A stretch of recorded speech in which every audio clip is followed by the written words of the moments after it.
ISSR marker ya.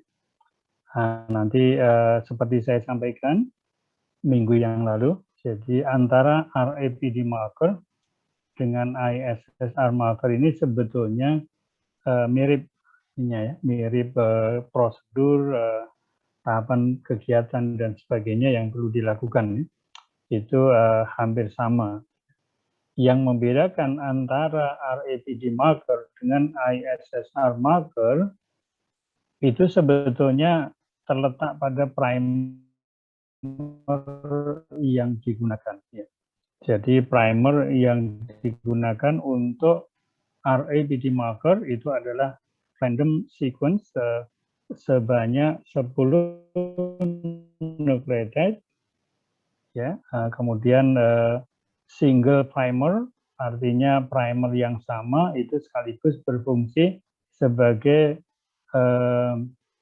primer forward dan juga sekaligus sebagai primer reverse. Berarti primer forward dan primer reverse untuk RAPD marker itu mempunyai sequence yang sama ya. Nah, kemudian sequence-nya itu random, terdiri atas 10 nucleotide ya, single strand nucleotide. Nah, untuk yang intersimple sequence repeat atau ISSR ini sebetulnya mirip dengan RAPD marker, hanya nanti perbedaannya itu adalah bukan sebagai random primer, tetapi random primernya itu diganti dengan repeat sequence. Ya, repeat sequence, simple sequence repeatnya. Berarti mungkin repeat unitnya itu hanya nukleotide, 2 nukleotide, kemudian diulang hanya beberapa kali saja. Ya. Jadi misalnya 2 nukleotide sebagai subunit repeatnya, kemudian diulang 20 kali misalnya ya. Berarti ada 2 kali 20 nukleotide yang merupakan simple sequence repeat tadi itu ya. Ini berbeda dengan sequence repeat yang lain, karena kalau sequence repeat yang lain itu bisa subunitnya itu bisa panjang dan kemudian repeat sequence-nya itu bisa beratus-ratus bahkan beribu-ribu kali ya. Itu yang sequence yang lain ya. Tetapi kalau untuk yang simple sequence repeat ini dia repeat unitnya itu hanya 2 nukleotide, misalnya AC, kemudian diulang 20 kali, berarti AC sampai 20 kali, sehingga terdapat 40 nukleotide yang merupakan simple sequence repeat tadi itu.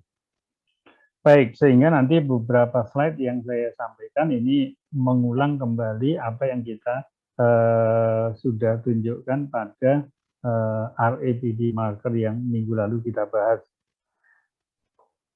Nah, ini yang minggu lalu juga saya pakai untuk ilustrasi dalam kaitannya dengan RAPD marker. Artinya sequence SSR itu adalah simple sequence repeat yang tadi saya sampaikan, dengan repeat unit hanya 2-3 nucleotide ya, sampai maksimum 6 nucleotide misalnya ya. Kemudian diulang beberapa puluh ya, atau beberapa kali bahkan ya, tergantung pada repeat sequence-nya. Nah, repeat sequence, simple sequence repeat itu juga banyak ditemukan di dalam genom. Jadi bisa saja setiap kromosom itu kita menemukan sejumlah simple sequence repeat. Walaupun density-nya untuk setiap kromosom itu berbeda-beda dan kemudian repeat unitnya juga bisa berbeda-beda. Tetapi kita bisa menemukan repeat unit sequence repeat tadi itu di dalam hampir seluruh genom tanaman yang kita evaluasi. Nah, kemudian kalau kita mengambil salah satu contoh, misalnya di bagian yang saya beri lingkaran itu ada sequence yang berwarna merah dengan sequence yang berwarna hijau. Ya. Nah, jadi sequence yang berwarna merah itu Kalau yang REPD marker kemarin itu adalah random sequence. Random sequence. Kemudian yang berwarna hijau juga adalah random sequence. Nah, kalau random sequence itu kemudian dipasangkan dengan primer, sehingga bisa dilakukan amplifikasi PCR, maka hasil amplifikasi itu merupakan RAPD marker. Ya. Nah, dalam hal ini kalau yang berwarna merah atau hijau itu bukan random sequence, tetapi dia merupakan simple sequence repeat. Ya, jadi yang merah atau yang hijau itu adalah simple sequence repeat dengan unit ulangan tertentu dan jumlah ulangan yang tertentu juga. Maka kita bisa mendesain primer yang urut-urutan atau sequence dari nukleotidnya itu adalah sama dengan simple sequence repeat itu, ya. Jadi kita menggunakan satu primer, ada simple sequence repeat tertentu, misalnya AC,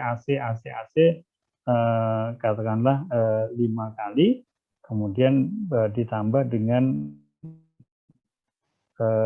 nukleotid yang untuk spesifisitasnya. Nah, itu kalau sampai kemudian kita bisa mengamplifikasi bagian yang berwarna kuning yang diapit oleh sequence SSR, ya, di bagian yang pertama dan di bagian yang kedua, kemudian kita lakukan PCR sehingga bisa mengamplifikasi region atau DNA fragment yang ada di antara dua SSR itu dengan menggunakan menggunakan primer sequence yang sama dengan sequence dari SSR itu, ya, sehingga didapatkanlah fragmen yang diambil dari posisi merah ke merah dan mengamplifikasi bagian yang kuning di antara dua repeat sequence itu. Nah, itu kalau itu bisa kita dapatkan, maka yang kita dapat itu sebetulnya adalah enter simple sequence repeat. Ya, berarti DNA fragment yang ada di antara dua repeat sequence yang berlawanan arah. Ya. Nah, demikian juga yang hijau. Kalau Anda perhatikan yang hijau itu adalah kita ganti dia sebagai representasi dari simple sequence repeat. Nah, karena dia simple sequence repeat, maka kita bisa menggunakan primer yang sequence-nya sama dengan simple sequence repeat itu. Yang penting kemudian arah dari dua simple sequence repeat ini berlawanan. Ya, jadi satu ke dalam, ke kanan tapi ke dalam, dan satu ke kiri tapi ke dalam. Ya. Sehingga nanti DNA yang kuning di antara dua warna hijau itu bisa diamplifikasi dan itu akan menjadi marker ISSR. Ya. Nah, jadi intersimple sequence repeat atau ISSR itu berarti adalah fragmen DNA yang diapit oleh dua simple sequence repeat.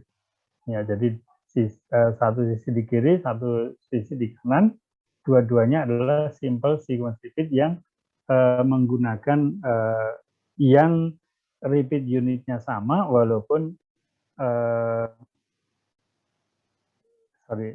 misalnya tadi menggunakan nukleotid AC, ya, AC N kali misalnya. Nah, ini yang dua simple sequence repeat tadi itu repeat unitnya AC, kemudian diulang berapa kalinya terserah, tidak masalah. Ya, yang bagian satu itu misalnya bisa 20 kali, yang bagian dua bisa 100 kali misalnya, nggak masalah. Tapi yang penting adalah sekuensinya adalah AC diulang berkali-kali. Oke, jadi bagian DNA yang diapit oleh dua simple sequence repeat itu, kalau kita amplifikasi dengan PCR, maka dia akan menjadi enter simple sequence repeat. Ya. Kemudian ini contoh saja. Ada primer yang terdiri atas AT sebagai repeat unitnya. Jadi AT itu diulang beberapa kali atau diulang sebanyak N kali. Nah, itu bisa menjadi primer untuk mengamplifikasi bagian dari repeat sequence yang namanya AT, yang unit dasarnya AT tadi. Kemudian bisa juga GA juga begitu, nanti kali berapa GA yang kita perlukan itu nanti kita bisa desain. Kemudian CA juga sama, bisa didesain untuk apa namanya itu bahan ISSR tadi, untuk mengamplifikasi ISSR tadi. Kemudian yang berikutnya ada GATA, berarti dia subunitnya ada 4 nukleotide, kemudian diulang beberapa kali ya, sehingga mendapatkan primer yang bisa digunakan untuk apa namanya itu ISSR marker itu. Oke, jadi sequence SSR sendiri itu tersebar di dalam genom, ya, baik dia ada di bagian coding sequence maupun di bagian non coding sequence. Ya. Berarti ISSR bisa eksis di dekat suatu gen fungsional tertentu atau ya ada di dalam satu kromosom yang sama dengan target sequence yang kita inginkan. Tapi bisa juga antara molekul tersebut tidak ada di kromosom yang berbeda, bisa saja begitu ya. Tapi intinya adalah bahwa karena dia tersebar di dalam genom, bisa saja di kromosom tertentu di dalam genom itu dia mempunyai ISSR, dan kemudian di dekat situ, di dekat kromosom itu juga ada gen fungsional tertentu.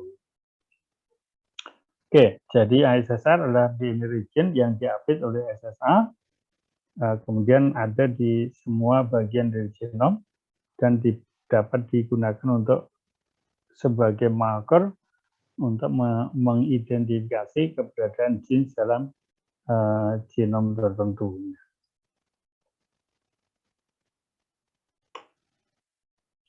Oke, nah ini juga sama dengan kemarin di RADD marker. Kita memahami bahwa somewhere lokasi tertentu di dalam genom itu merupakan locus yang kita kenal sebagai locus. Kemudian menggunakan single ISSR primer dan PCR, maka kita bisa mengamplifikasi bagian-bagian genom tertentu ya yang bisa memenuhi syarat untuk menghasilkan ISSR marker. Ya. Kemudian hasil dari PCR amplification-nya ya tentu untuk ISSR ini juga merupakan apa namanya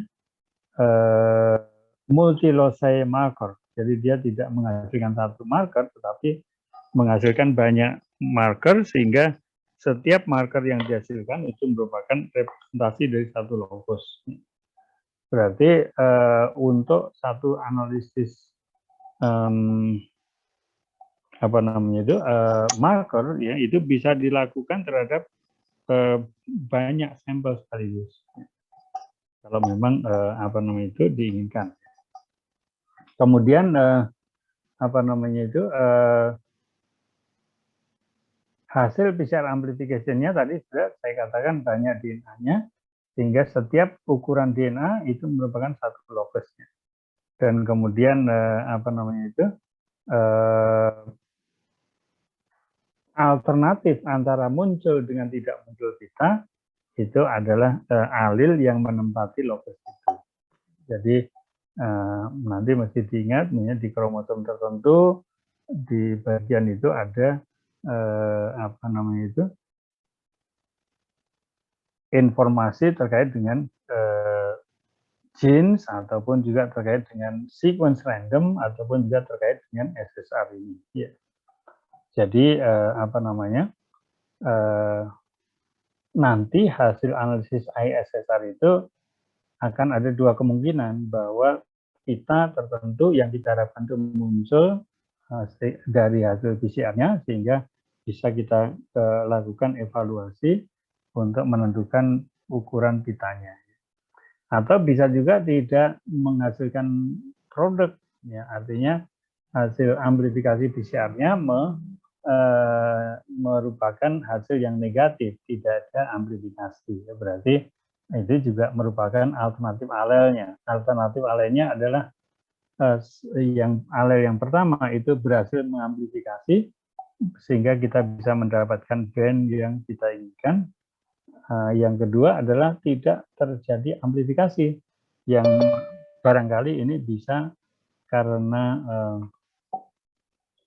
karena macam-macam hal, ya. Sehingga itu nanti menjadi hal yang perlu dipertimbangkan, ya. Nah, jadi sekali lagi saya sampaikan bahwa alelnya itu ya untuk pita ukuran tertentu dia ada pita atau tidak ada pita, ya, itu sebagai alelnya. Kalau untuk logosnya ya tadi primer yang digunakan apa, kemudian pita ukuran berapa yang dilakukan scoring pada tahapan tertentu. Nah, jadi intinya bahwa ISSR itu multi loci marker menghasilkan produk amplifikasi PCR yang berbeda-beda dari satu sampel yang sama. Kemudian di dalam setiap locus itu ada alel, dan alelnya itu bisa dibuat sebagai present, ya, atau absent misalnya kan. Nah, kalau present berarti nanti dia akan ditandatangan oleh sekretariat atau oleh dosen bahwa Anda bahwa ada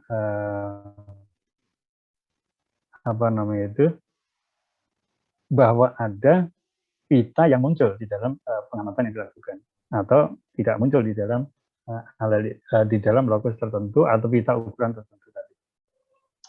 Baik. Nah, ini contoh dari gel electrophoresis menggunakan agarus yang diamplifikasi dari primer SSR, primer ISSR yang nucleotide sequence-nya itu adalah GAG, berarti repeat unitnya adalah GAG, ya. Kemudian diulang 4 kali, berarti dia primernya itu mempunyai nucleotide sequence sebagai GAG, GAG, GAG, GAG 4 kali. Kemudian untuk membuat dia spesifik itu ditambahkan 2 nucleotide differential, ya, differential nucleotide, ya. Yang pertama terdiri atas purin, ya, purin, baru kemudian terdiri atas C, ya, berarti purin itu apa? Purin itu kalau nggak salah A atau T, ya. Nah, jadi GAG AC atau GAG TC, ya. Nah, itu yang ini yang bisa dilihat dari sini. Primernya adalah repeat unitnya GAG, kemudian diulang 4 kali, berarti ada 12 nucleotide, ditambah RC, R itu adalah representatif dari purin, dan kemudian nucleotide terakhirnya adalah C. Ya. Jadi R dan C ini lebih dipakai untuk membedakan antara sequence yang GAG.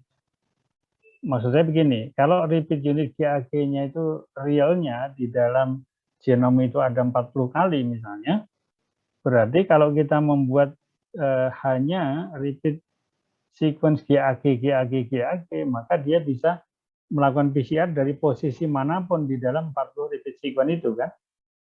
Nah, tetapi kalau ditambahkan GAG, RC, maka dia tidak bisa mengamplifikasi dari bagian tengah dari simple sequence repeat atau bagian awal dari simple sequence repeat, karena kalau dia dari bagian awal atau bagian tengah, GAG-nya akan hibridisasi dengan bagian dari genom, ya ketika dia single strand, tetapi RC-nya nggak bisa, RC-nya nggak ada di situ kan, karena kalau dia masih di dalam repeat unit kan berarti GAG terus kan. Nah kalau itu terjadi tidak di ujung, di paling ujung dari repeat unitnya itu, ya untuk yang forward atau untuk yang reverse harus dari yang paling ujungnya, karena yang paling ujungnya itu nanti bisa setelah GAG ada purin T atau A tadi itu, baru kemudian C. Nah itu baru dia akan bisa melakukan amplifikasi. Ya. Demikian juga yang sebelahnya itu adalah GTG. GTG ini berarti dia repeat unitnya adalah GTG 3, berarti ya 3 nucleotide, kemudian diulang 4 kali. Ya, diulang 4 kali, baru kemudian di belakangnya itu RC. Ya, RC sama tadi saya sampaikan, R-nya purin, C-nya adalah C biasa, sitosin. Nah, kalau dia R, berarti ini ada alternatifnya ada lebih dari satu, karena R ini adalah A atau T, berarti GTG dan seterusnya A, TC begitu. Ya, jadi dalam istilah PCR, primer GTG 4RC itu sebetulnya di dalam preparasi primernya itu ada dua macam primer yang berbeda, yaitu yang R-nya itu adalah diganti dengan A atau R-nya diganti dengan T. Berarti GTG 4 kali AC atau GTG 4 kali TC, misalnya begitu. Demikian juga yang di depan tadi. Nah ini tadi yang saya maksudkan adalah pita-pita yang muncul ini adalah yang kemudian kita sebut sebagai ISSA marker. Nah di sini Anda bisa melihat bahwa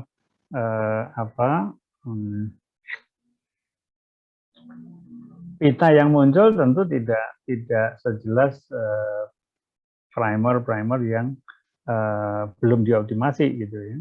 Nah, ini Anda bisa melihat ada smear, ya tapi memang itu salah satu hal yang terjadi ketika kita menggunakan simple sequence repeat untuk melakukan PCR amplifikasi, walaupun sudah diberikan pembatasan yaitu R dan C tadi. Nah, R dan C ini nanti yang akan menentukan apakah repeat sequence itu akan diamplifikasi atau tidak. Ya. Oke, nah karena ini banyak PCR produk, berarti dia merupakan lokus, ya. Satu ukuran pita ini adalah lokus, ukuran pita yang lain, lokus yang lain, ukuran pita yang lain lagi, lokus yang lain lagi, dan seterusnya. Jadi setiap pita yang muncul itu merupakan lokus tertentu, ya. Sehingga kalau Anda perhatikan di sini bisa saja didapatkan 1, 2, 3, 4 lokus misalnya. Bukan ya artinya mendapatkan 4 lokus dari pita yang diambil itu. Yang sebelah kanan ini juga sama ya dengan primer yang GTG 4RC itu. Anda juga mendapatkan beberapa pita yang muncul, yang mana setiap pita yang muncul itu bisa direpresentasikan sebagai lokus tertentu dari penelitian atau dari evaluasi yang Anda harapkan. Oke, nah karena di dalam satu reaksi seperti dalam kolom itu kan satu reaksi itu bisa menghasilkan beberapa pita bersamaan, maka kita sebut sebagai apa namanya itu multilocus. Jadi ISSR marker dan RAPD marker itu merupakan dua contoh multilocus marker. Ya. Karena satu kali PCR, ini kan satu kolom ini satu kali PCR. Itu ada pita yang ini bisa kita skor sebagai RAPD sebagai ISSR marker. Ini contoh yang lain CTC 4 kali RC, CAC 4 kali RC. Nah, kalau Anda perhatikan tadi dengan yang ini CTC, CAC ya, hampir sama ya. Nah, ini menunjukkan yang CTC 4 RC ya, ini adalah pita yang kontribusi dari hasil evaluasi yang bagus ya, karena Anda bisa melihat jelas pita-pita mana yang muncul yang bisa kita evaluasi. Sedangkan yang sebelah kanan itu kembali ada unsur ini yang saya bilang kemarin potongan dengan berbagai ukuran itu ya. Jadi tidak sebagus yang CTC 4S ini. Nah, mestinya Anda bisa membuat ISSR marker itu harus dipilih primer yang bisa menghasilkan produk seperti CTC 4RC itu. Ya. Jadi ini yang paling penting adalah Anda mesti bisa menduplikasi seperti ini. Kalau tidak ya nanti akan menjadi masalah dalam penelitian yang Anda lakukan itu. Karena datanya tidak reliable, tidak reproducible. Ya. Oke, sedangkan CAC4RC ini tetap dinilai kurang, walaupun kita tetap bisa mengambil kesimpulan dari yang ada ini. Oke, nah ini yang tadi saya sampaikan, ini contoh yang waktu itu kita pakai sebagai RAPD marker. Nah kalau Anda perhatikan ini sequence yang berwarna hijau ini sebetulnya adalah sequence repeat ya, sequence repeat yang subunitnya itu 2 saja, yaitu GT diulang berkali-kali, GT. Sehingga di ujung yang putih ini itu adalah sequence dari genomnya. Kemudian GT sequence yang hijau itu adalah plasmid yang primer yang kita gunakan. Nah, kalau tadi saya katakan bahwa itu diapit oleh 2 SSR yang sama, ya. Berarti kalau ini GT, maka yang satu lagi juga harus GT ya. Nah, tetapi arahnya harus berlawanan, yaitu arahnya yang satu ke kanan, yang kanan ke kiri. Ya. Nah, oleh karena itu sequence GT ini tidak terlihat di dalam studionya gitu kan ya. Nah, maksudnya laboratoriumnya ya, karena kita bekerja di. Nah, kemudian ketika kita buat komplemennya, maka sequence-nya tidak GT, tetapi kalau Anda baca ini CA dengan ulangan tertentu. Oke, GT, nah itu adalah yang strand yang pertama, CA adalah strand yang kedua. Berarti arah dari sequence ini berlawanan, yang satu komplement dari yang lain. Tapi kalau diurutkan dengan ini yang sama, 5', 3'-nya itu mestinya AC itu juga sebetulnya GT ya, sama gitu ya, kalau kita susun dari. Nah, kemudian tadi saya katakan selain repeat sequence itu harus ada differential nucleotide-nya. Nah, dalam hal ini kalau dilihat dari sini GT katakan 5 kali, kemudian ditambahkan differential nucleotide-nya adalah CA. Ya, jadi CA, sehingga nanti dia akan nempel di GT ini dan CA pas di ujung yang SSR1 itu. Ya, bukan di tengah-tengah SSR1, karena kalau di tengah-tengah nanti produk size-nya akan bervariasi. Demikian juga ini kalau Anda perhatikan CA diikuti dengan GT. Nah, ini GT ini sebetulnya sama dengan CA di sana, kan? Karena berlawan arah aja. Sehingga ketika primer yang sama GT-GT itu digunakan, maka akan terjadi amplifikasi dari SSR1 ke SSR2. Nah, itu yang ini apa namanya? Moga-moga bisa ditangkap. Tapi kalau tidak nanti tolong ditanyakan.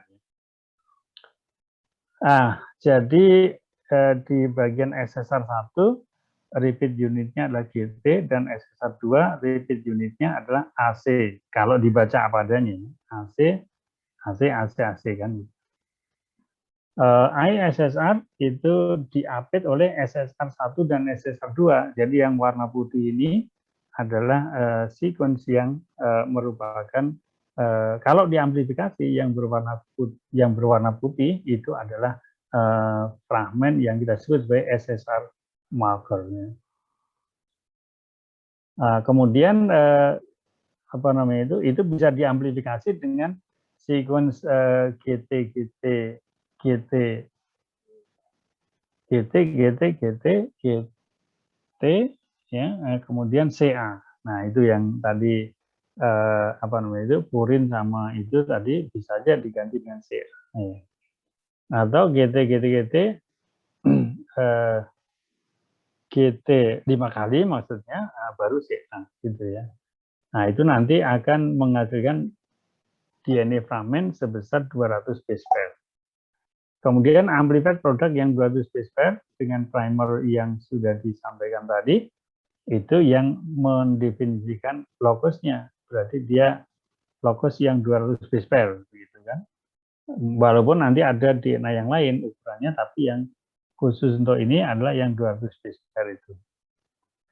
Kemudian amplified produknya itu yang menjadi locusnya.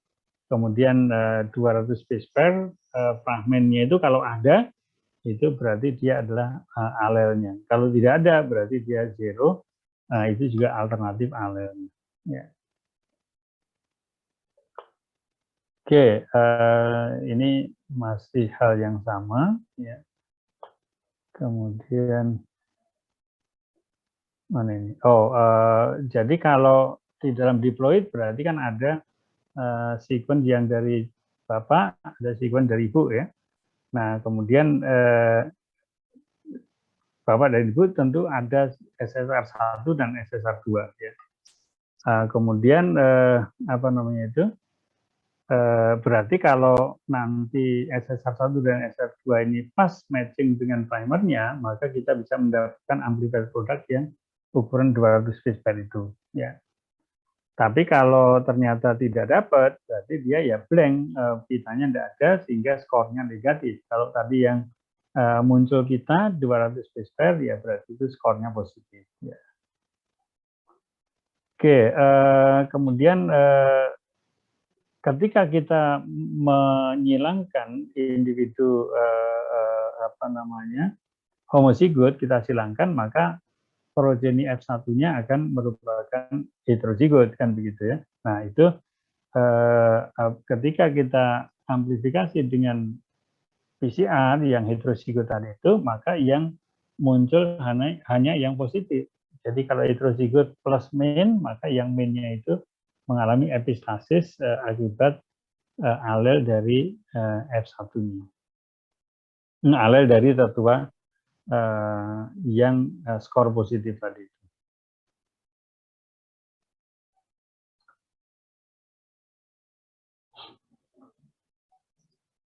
Nah, tetapi tadi saya sama dengan RGG bahwa homozigot muncul pita 200 base dengan heterozigot muncul pita dari bapak dan tidak muncul pita dari ibu, itu juga akan mempunyai scoring yang sama. Ya, artinya scoringnya tetap sama-sama positif ya untuk ISSR primer yang digunakan itu. Sehingga nah ini jadi potensi apa namanya itu? Potensi permasalahan karena apa? Karena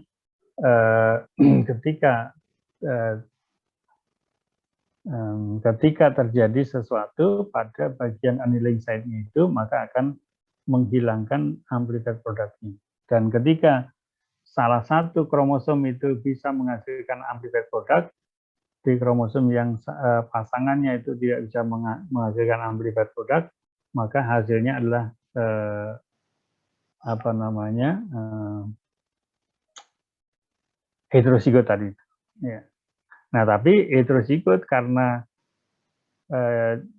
dari dua kromosom tadi, yang satu bisa, yang satu tidak, maka yang muncul pitanya, yang muncul dalam gel tadi adalah pita yang positif, walaupun dia heterozigot.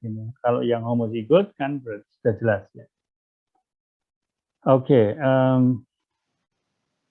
nah kalau heterozigot berarti dia akan ada satu pita marker dengan ukuran status base pair itu. Ya, ya ini yang tadi saya sampaikan di kromosom 1 itu katakanlah ISSR number 1-nya itu absent, tidak ada ya.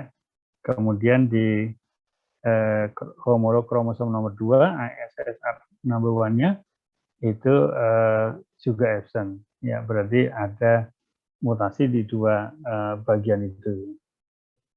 Kemudian itu diamplifikasi dengan G35CA dan hasilnya tidak ada amplified product. Ya, kemudian ketika dia di run di electrophoresis, kita tidak bisa mendapatkan pita yang kita cari itu. Ya. Kemudian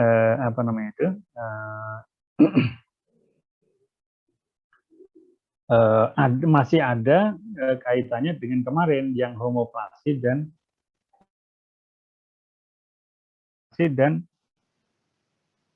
homologi, ya, homoplasi dan homologi. Ya. Kalau homoplasi itu berarti dia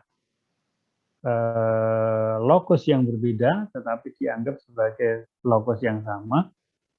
Sedangkan homologi itu adalah lokus yang sama, tetapi dianggap sebagai menghasilkan PCR produk yang berbeda, sehingga harus dianggap sebagai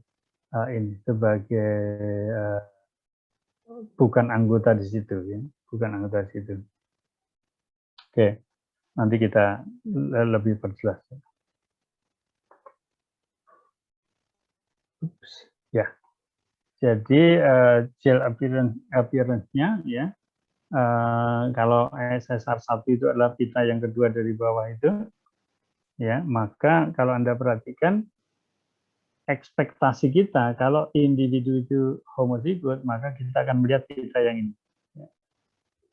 Sebaliknya kalau dia heterozigot, maka dia juga tidak bisa dibedakan, ini membawa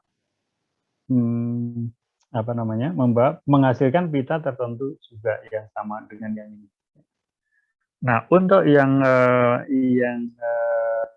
berarti ini untuk yang homozigot skornya positif, untuk yang heterozigot juga skornya positif, ada pita yang kita cari. Untuk yang heterozigot, ya, untuk yang homozigot yang alternatif alelnya itu di sini tidak muncul pita yang menyebabkan itu pita, artinya tidak muncul pita DNA yang berarti tidak menghasilkan marker untuk yang homozigot resesif itu. Ya. Nah, jadi tampilannya kalau kita melihat tadi ini adalah positif, kemudian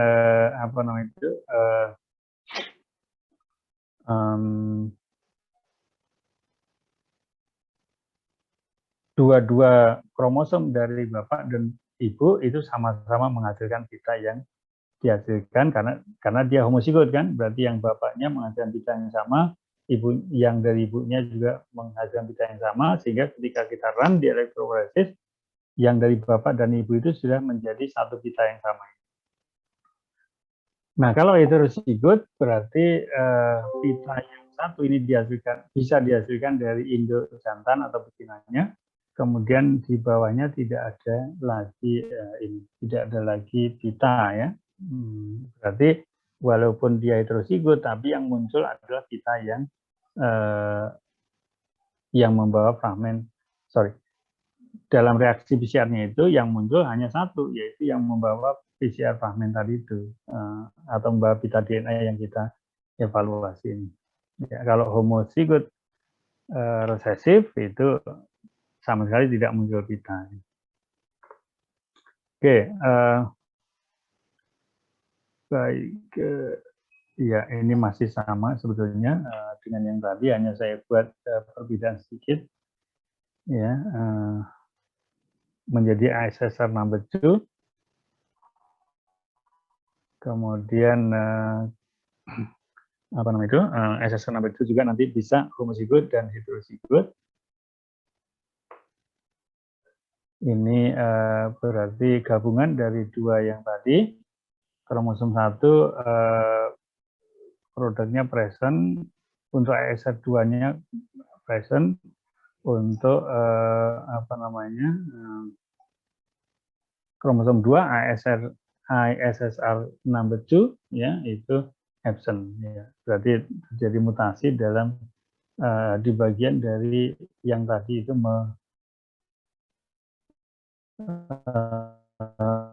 menjadi tempat annealing dari primer yang digunakan. Nah, kemudian apa namanya itu, kita mengamplifikasi dengan primer tertentu sehingga dihasilkan pita dengan ukuran tertentu ya. Oke.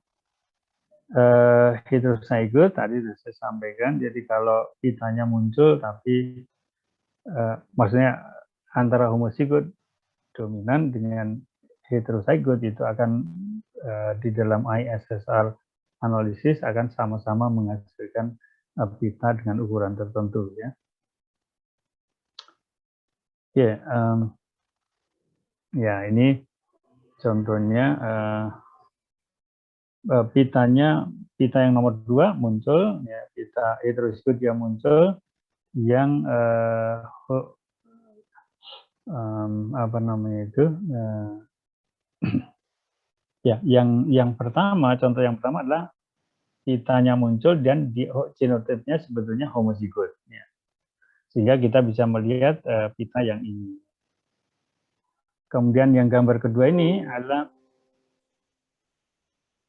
pitanya ada dan heterozigot ya. Berarti ini ISSR 2-nya ini muncul pita yang diharapkan, tapi dia tidak bisa diketahui apakah genotipenya itu plus min atau plus plus.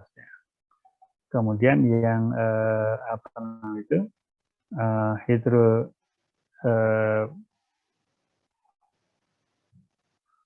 yang pita ketiga ini adalah yang heterozigot. Untuk ISSR 2-nya juga dia akan muncul pita juga. Jadi intinya kalau dia heterozigot itu akan muncul pita, tapi kalau yang homozigot itu dia tidak, homozigot resesif dia tidak muncul pita. Kalau yang dominan muncul pita. Jadi alelnya itu hanya muncul pita tertentu atau tidak muncul pita tertentu. Oke, nah ini apa namanya itu banyak lokus nanti yang kita sudah mulai gabung menjadi satu. Sehingga kita bisa melihat oh, ini lagi lokus 1, ini lokus 3, ini lokus 2 dan seterusnya ya. Jadi nanti tentunya masing-masing akan apa mempunyai scoring pita DNA hasil amplifikasi sesuai dengan genetik dari tanaman yang dievaluasi. Ya nanti ini yang scoringnya kemarin kita juga sudah lakukan. Kalau ada pita berarti plus, kalau tidak ada pita berarti min. Ya ini adalah kondisi idealnya ya. Plus plus ada plus min atau min min. Tapi yang plus plus dan plus min ini tidak bisa dibedakan. Artinya dia akan memunculkan pita yang plus plus dari sampel yang diuji dengan itu.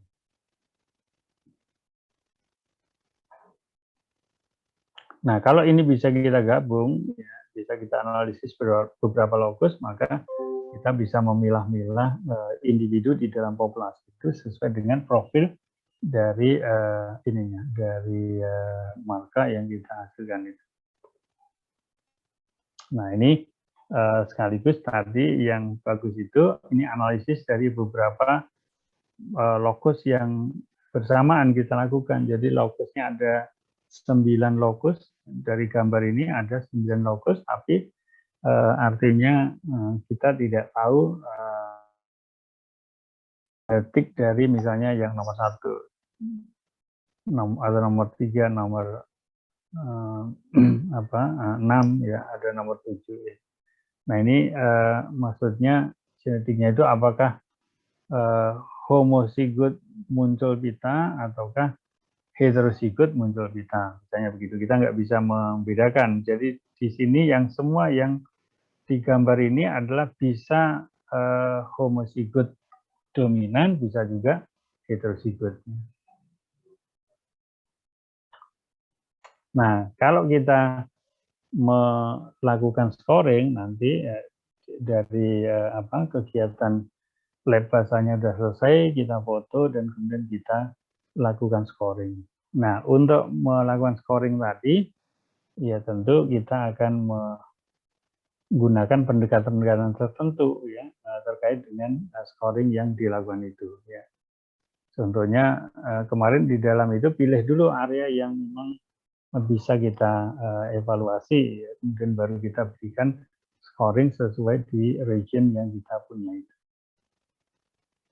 Ya misalnya ini lokus 3 ya, ini kita tandain dulu satu macam itu, terus kemudian baru kita ini kan baru kita lihat yang individu pertama skornya apa dan seterusnya. Nah ini adalah hasil dari scoringnya ya.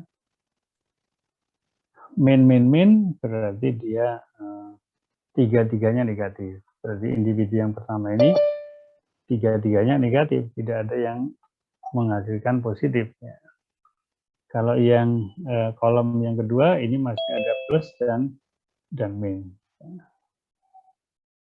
Oke, dan seterusnya. Ini nanti kita mesti lakukan scoring untuk pita-pita yang sudah kita tandain itu. Ya, ini salah satu tahapan scoringnya, kita bikin kotak untuk melihat apakah dia sama, pita yang sama atau tidak, ya. Kemudian baru kita lakukan scoring plus minusnya itu. Ya.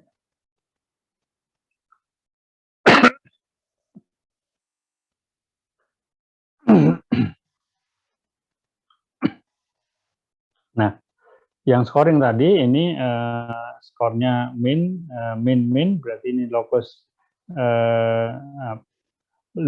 lokus 3, 6, 8 itu skornya tiga-tiganya min. Ya. Kemudian untuk individu yang kedua ini lokus H3 dan 6-nya, lokus number 3 dan number 6 ini dan number 8 itu scoringnya untuk yang lokus kedua itu dia positif, ya. Kemudian yang kedua negatif dan yang ketiga positif. Maksudnya positif itu muncul pita, yang negatif itu tidak muncul pita. Ya. Dan seterusnya nanti dilihat sesuai dengan ini, misalnya yang ini lokus 3 ada positif. Lokus 6 kosong berarti negatif. Lokus 7 kosong juga berarti dia negatif juga. Berarti dia hanya positif pada ini tertentu dan kemudian yang lainnya negatif. Pita yang berwarna putih ini adalah merepresentasikan pita yang positif, gitu kan? Oke. Kalau seperti yang kemarin merubah menjadi genotype itu memerlukan pemahaman tentang apakah dia marker dominan atau kodominan. Kalau dia marker dominan berarti yang sampel yang pertama yang kebetulan kosong semua ini dia adalah homozigot. Dia bisa berangkat dan kemudian maksud saya dia bisa diangkat sebagai 3 lokus ini sebagai homozigot semua karena tidak punya pita yang muncul, berarti dia min gitu kan. Kemudian kalau dia min homozigot min berarti dia semuanya tidak muncul pita. Kalau yang individu yang kedua ini dia muncul pita, yang di sini tidak muncul, yang di situ juga muncul pita. Berarti dia yang homozigot itu hanya yang locus 6 saja, sedangkan yang heterozigot adalah maksud saya kemungkinan bisa heterozigot bisa tidak ya, itu adalah yang locus 1 dan locus 8.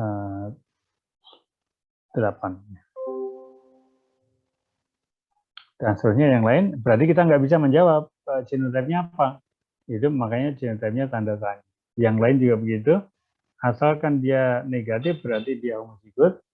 Kalau dia positif berarti dia tidak bisa ditentukan ininya. Konstitusi genetiknya. Ini sudah berarti jika skor negatif, ini yang maksudnya untuk yang skornya positif itu kita bisa tidak bisa menduga genotype dari individunya karena dia bisa plus bisa plus. Kalau skornya negatif berarti dia min. Kalau skornya positif genotype-nya unknown, bisa plus bisa plus min. Ya. Karena apa? Karena yang plus dengan yang plus min ini skornya sama. Nah, muncul pita juga dua-duanya.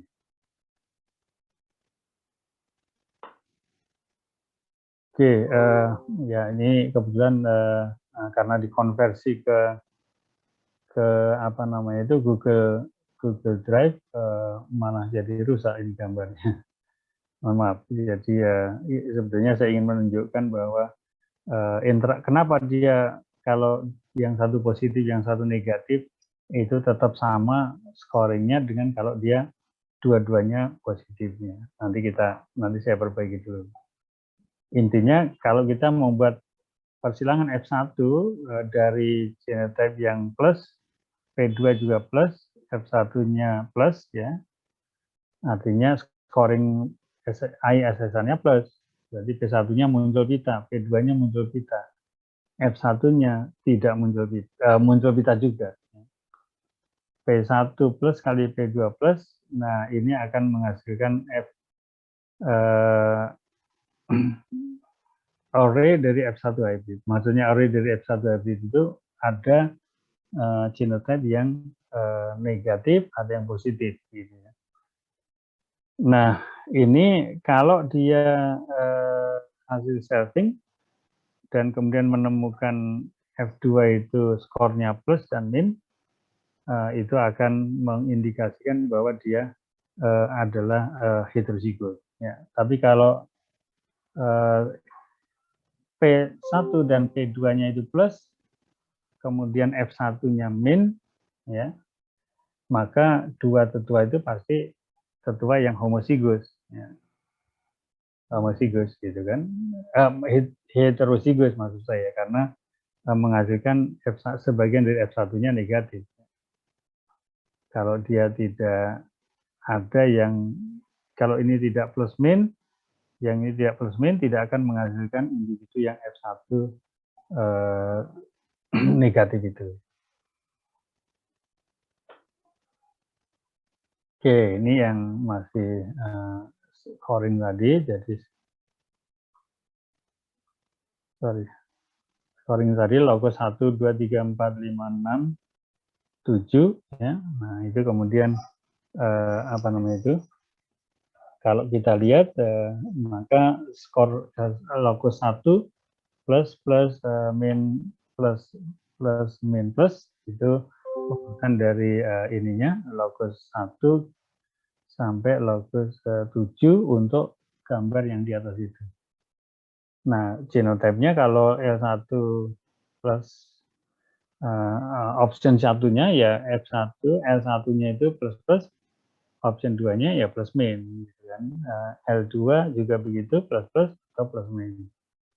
L3 itu L3 itu min ya. L4 itu bisa plus plus bisa plus min, L5 plus plus plus min, L6 itu bisa itu min min, ya, L7 bisa plus plus atau plus min. Ini apa namanya itu tempatnya berantakan karena di konversi ke Google Drive itu ternyata mengacau semuanya. Oke, ini berarti nanti tabulasinya seperti itu. Sayangnya tidak kelihatan. Ini sebenarnya simbol plus atau min gitu. Kemudian kalau kita apa namanya buat sebagai scoring 01 juga akan muncul 0 itu berarti yang negatif, 1 itu yang positif. Kemudian genotype-nya kalau yang min itu pasti min-min, kalau yang plus bisa plus-plus atau bisa plus-min. Nah, kemudian ini kalau kita lihat ya berarti apa namanya itu seandainya A adalah min-min, H ada plus min dan bukan A ya, bukan A itu karena bukan min-min ya, bukan min-min. Jadi yang positif ini kita bilangnya bukan A. Ya, yang negatif itu adalah A. Karena A itu adalah yang min-min, donor dari tidak amplifikasi tadi. Sehingga untuk memberi genotyping pada yang skornya positif itu kita berikan notasi bukan A. Ya, bukan A itu sama dengan kita beri simbol C, yaitu konsensus di dalam nanti map maker yang kita buat atau yang kita uji cobakan praktek penggunaannya. Nah, tetapi kalau yang min-min itu adalah yang B, ya, min-min adalah B, berarti A-nya itu adalah plus-plus, maka heterosigutnya H itu adalah plus-min, dan plus min ini bukan B, karena B-nya min-min, ini plus min, berarti bukan B. Ya, karena bukan B berarti artinya scoringnya itu diganti dengan kata dengan huruf D. Ya, D itu berarti dia bukan B, B itu berarti tetua B-nya minus-minus, ya, kemudian heterosigutnya adalah plus min. Ya, itu satu slide yang ingin saya tunjukkan ke Anda. Nanti saya akan apa namanya itu tampilkan di ini di atau mungkin sudah saya taruh di drive yang kita sudah share ke Anda. Baik, satu hal lagi, maaf saya cari dulu ya.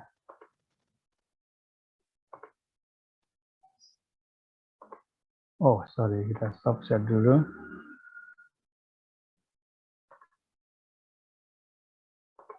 Satu hal lagi adalah yang terkait dengan ini.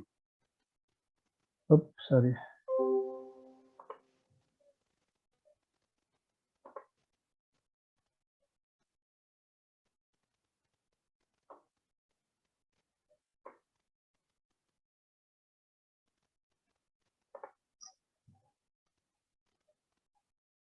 Yeah.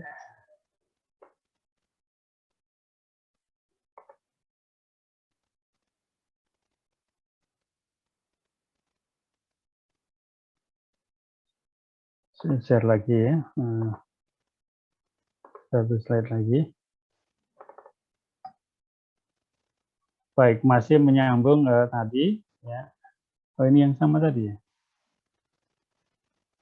Oh bukan, berarti salah saya. Sudah. Yang satu lagi maksud saya.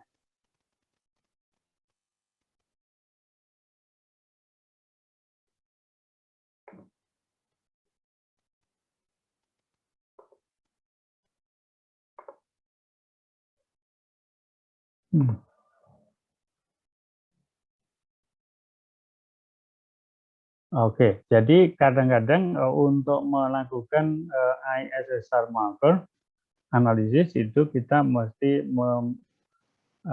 melakukan optimasi. Nah ini saya set dulu. Ya, moga-moga ada muncul ya. Oke. Nah, ISSR marker itu sedikit berpotensi masalah kalau kita tidak lakukan optimasi sebelum melakukan genotyping pada populasi yang kita evaluasi. Ya.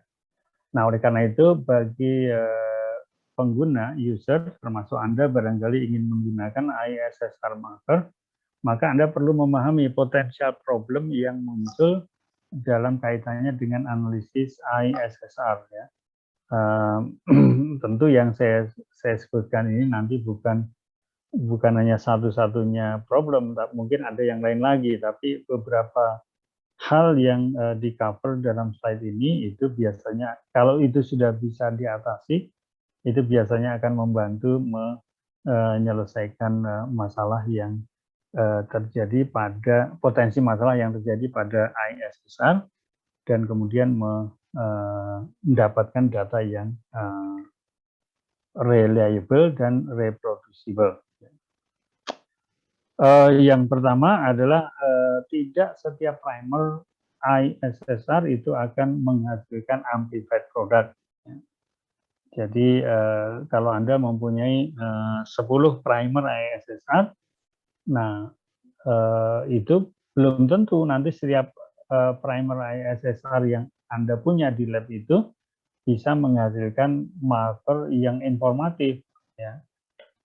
Karena ada beberapa yang mungkin tidak menghasilkan pita, ya, tidak menghasilkan pita sama sekali, ya, karena permasalahan yang ada di dalam genomnya. Yang kedua, meskipun satu primer itu menghasilkan produk amplifikasi dan kemudian di elektroforesis menghasilkan pita tertentu, ya, potensi masalahnya adalah mungkin mereka bisa saja pita-pita yang ada itu monomorfik, ya, artinya tidak beda, maka ini juga masalah, ya. Kemudian yang ketiga, masalah yang kita mesti antisipasi adalah ada beberapa kondisi yang menyebabkan data yang tidak diinginkan, ya. Artinya kalau di dalam istilah teknisnya itu artifak data yang kita melihat ada di situ tapi sebenarnya tidak real, gitu ya. Tidak real dalam artian itu karena satu dan lain hal dia menjadi seolah-olah muncul kita di dalam gel kita. Ya. Nah, ini yang beberapa kondisi itu perlu melakukan optimize untuk PCR condition. Ya. Jadi supaya dia reproducible, supaya dia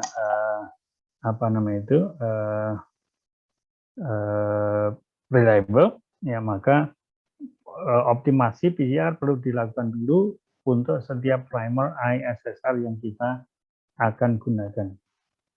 Nah, kalau ini nanti sudah diantisipasi dan sudah bisa dicarikan solusinya, maka kita bisa memulai genotyping dengan tanaman yang kita inginkan. Tapi kalau belum, nanti Anda khawatirnya itu akan bisa mendapatkan masalah karena primer yang digunakan tidak mengamplifikasi. Berarti kan kalau ada 5, Anda menggunakan 10 primer, kemudian 5 primer tidak mengamplifikasi, berarti kan tinggal 5. Nah, yang 5 ini pun 2 mengamplifikasi tapi monomorfik, berarti tinggal 3. 3 ini mungkin juga perlu dipastikan bahwa pita-pita yang dihasilkan itu reproducible dan reliable, ya. Nah, itu menjadi masalah, berarti tadinya kita bilang kita pakai 10 primer, berakhir hanya tinggal 3. Nah, ini biasanya nanti pertanyaannya ini mau dianalisis dengan 3 ini saja atau mesti kembali lagi melakukan primer screening lagi dan menambah primer sehingga menjadi 10 misalnya, kan. Nah, itu yang perlu diantisipasi. Jangan sampai kalau untuk penelitian tesis atau disertasi, ya Anda berakhir dengan ISSR marker yang hanya 3 primer saja yang dipakai, karena nanti akan menjadi masalah. Oke, tidak semua, satu persatu kita lihat, tidak semua primer yang digunakan akan menghasilkan atau memberikan amplified product yang diinginkan. Oleh karena itu, Anda mesti mesti mengoptimasi ya primer-primer terbaik, mengoptimasi dan memilih melalui atau dengan menjalankan tes atau evaluasi terhadap primer-primer tadi menggunakan template tanaman yang Anda teliti. Ya. Jadi tidak, misalnya ini saya punya 20 primer ya di lab masing-masing sudah kita ketahui sekuennya. Nah, 20 primer ini mungkin bagus untuk tanaman satu, tapi ternyata sama sekali tidak informatif untuk tanaman yang lain. Nah, oleh karena itu, kalau tanamannya yang tanaman pertama itu, ya oke, silakan 20 bisa langsung dipakai. Tetapi kalau tanaman kedua yang tadi tidak ada amplified product semuanya, berarti kita mesti mengganti primernya, bukan mengganti templatenya. Kalau templatenya kan memang populasi tanaman yang kita ingin evaluasi, ya. Tapi primernya nggak cocok untuk populasi tanaman itu, maka kita harus mengganti dengan primer yang lain. Ya. Kemudian kalau kita punya banyak primer, maka untuk mereduksi sedangkan yang kita pakai hanya sebagian dari primer itu, ya kan? Kita punya banyak primer, tapi dana kita terbatas, hanya bisa memakai katakanlah 10-20 primer saja. Pertanyaannya adalah dari ratusan primer yang akan dipakai 20 tadi, mana yang akan kita gunakan. Nah, untuk menentukan mana yang akan digunakan itulah kemudian kita memerlukan yang disebut sebagai tahapan primer screening. Primer screening ini maksudnya setiap primer kita uji dengan template dengan DNA sebagai template untuk sejumlah individu tertentu yang mewakili saja. Misalnya kita pilih 5 individu yang ekstrim, kemudian kita evaluasi dengan primer yang sudah dibuat tadi. Kemudian yang Anda inginkan adalah primer yang menghasilkan amplified product yang bagus. Ya, jumlah amplified produknya itu semakin banyak semakin baik, gitu ya. Jadi kalau satu primer menghasilkan 10 amplified product dan dari 10 itu ada 8 yang informatis, ya, maka itu primer itu tentu kita pilih, gitu kan. Sebaliknya di sisi yang lain ada primer yang hanya mengamplifikasi satu pita, ya. Jadi dari uji PCR-nya primer itu hanya bisa menghasilkan satu pita, maka dia akan prioritas yang rendah, gitu kan, karena kita ingin satu primer menghasilkan banyak locus, gitu. Apalagi primer yang tidak menghasilkan PCR produk, yaitu otomatis kita sudah singkirkan. Ya. Kemudian selain yang banyak menghasilkan pita juga harus polimorfik. Ya, jadi kita mesti menyeleksi primer yang menghasilkan polymorphic marker. Ya. Bukan hanya primer yang menghasilkan amplified product. Ya. Karena menghasilkan amplified product kalau dia monomorfik tidak ada manfaatnya. Tapi kalau polimorfik dan banyak, ya itu tentu akan semakin bagus. Jadi jumlah primer yang digunakan itu tergantung pada tipe studinya. Ini sudah kita bahas sebelumnya di kuliah yang kedua atau ketiga. Kemudian berapa banyak uang yang Anda mau spend untuk mengevaluasi faktor-faktor penting tadi. Ya, jadi mulai dari jenis sampahnya, jenis sampelnya, ya. Kemudian yang Anda ingin evaluasi primernya, ya. Yang Anda cari adalah yang menghasilkan banyak pita dan banyak polimorfik. Kemudian berapa banyak primer yang kita gunakan? Ya tentu tergantung pada berapa banyak uang yang Anda punya. Jadi Anda punya uang banyak, tentu bisa memilih primer dalam jumlah yang lebih banyak. Primer uang Anda sedikit, ya tentu kita memilih primer yang terbatas gitu ya, sesuai dengan budget yang kita punya. Oke, berarti dana yang Anda punya juga merupakan faktor penting, ya, karena itu menentukan lebar dari primer-primer yang Anda gunakan dan tentu banyaknya logos yang dianalisis. Oke, ini apa namanya itu? Dua hasil ISSR analisis, ya. Dua hasil ISSR analisis yang diuji, ya, menggunakan DNA template yang sama dan juga menggunakan PCR kit yang sama. Jadi yang GAG4RC dengan GTC 4RC itu dua-duanya diuji dengan tempat dan PCR kit yang sama. Ya. Tetapi dari hasil amplifikasi yang didapat, baik quality maupun kuantitinya itu berbeda. Ya, artinya antara satu dengan yang lain itu tidak sama kuantitas dan kualitas pita yang muncul. Ya, ini berarti kan apa namanya itu ada permasalahan yang bisa terjadi hanya karena perbedaan yang kita lakukan dalam kaitannya dengan primer yang digunakan. Nah, dalam hal ini tentu primer GAG4RC, ya, atau primer GTG4RC itu harus ditentukan mana yang lebih memenuhi tujuan yang kita inginkan.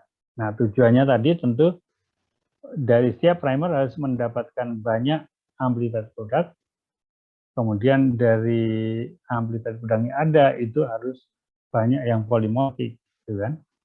Nah, sekarang kalau melihat dua gambar ini, Anda bisa menebak barangkali mana yang lebih polimorfik dan mana yang kurang informatif. Nah, contoh misalnya saya tunjukkan di sini, pita yang paling atas ini, muncul di semua sampel yang digunakan. Tetapi kalau Anda perhatikan, semua sampel menghasilkan pita yang sama. Nah, berarti ini yang disebut sebagai monomorfik. Setiap sampel menghasilkan pita yang sama, yaitu ukuran tertentu, berapa itu, sekitar sekian bisper. Ini saya lupa yang marker size-nya berapa. Tidak di label maksud saya. Nah, jadi kita bisa melihat di sana bahwa semua sampel yang diuji menghasilkan pita yang sama. Berarti ini monomorfik dan tidak informatif, ya, karena kalau dia menghasilkan pita yang sama, ya tidak bisa kita jadikan sebagai penanda. Ya. Demikian juga yang di bawah, yang paling bawah ini juga sama, dia muncul pada semua sampel yang dievaluasi. Berarti kita tidak akan melakukan, artinya dari kemungkinan 4 pita yang bisa di scoring, itu 2 sudah jelas tidak bisa dianalisis lebih lanjut karena dia monomorfik. Nah, berarti tinggal pita yang di tengah ini, yang di tengah ini 2 ini yang kemudian itu bisa dievaluasi sebagai yang polimorfik. Untuk yang GTG4RC, Anda juga bisa melihat bahwa pita yang tebal-tebal itu, pita yang tebal-tebal ini 1, 2, 3 ini monomorfik semuanya. Ya. Tapi kalau Anda lihat, ya oke, nanti yang ini, yang atasnya ini kelihatannya dia polimorfik. Tetapi kita juga mesti hati-hati karena banyak smear yang terjadi pada kedua primer yang digunakan itu.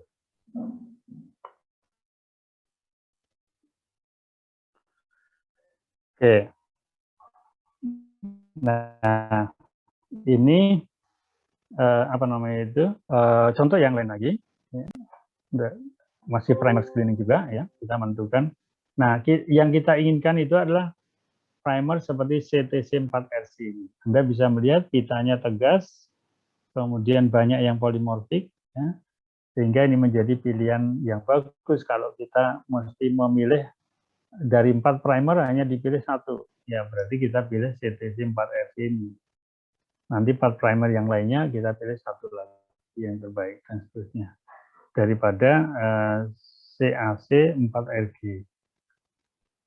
CAC4RG ini barangkali apa namanya itu tidak terpilih meskipun ini pita yang didapat lebih bagus daripada yang dua yang pertama tadi.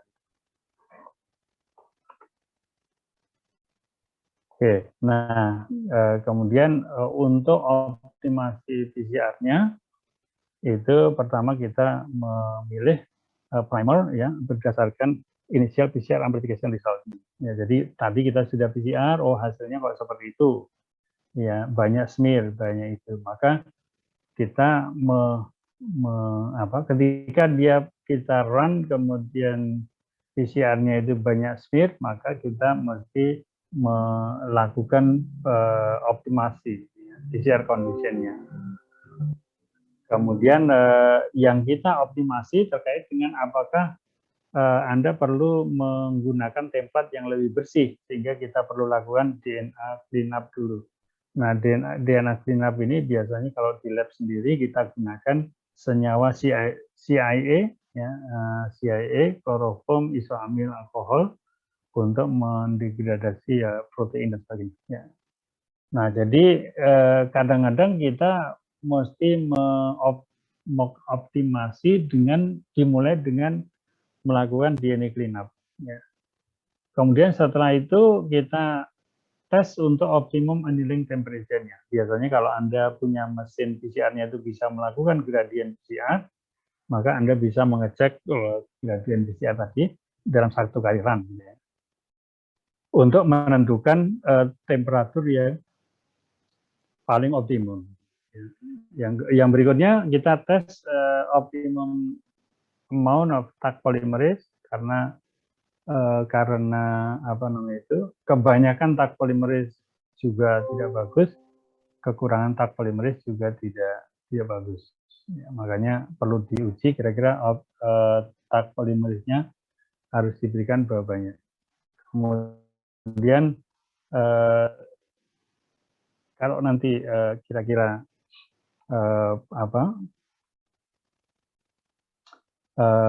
uji yang pertama, kedua, ketiga tadi itu sudah dilakukan, kok masih ada kekurangan terhadap kualitas pita yang dihasilkan, mungkin atau karena faktor yang lain, mungkin Anda bisa juga mengoptimumkan jumlah MgCl yang ditambahkan, ya, supaya nanti bisa terjadi amplifikasi PCR yang lebih baik.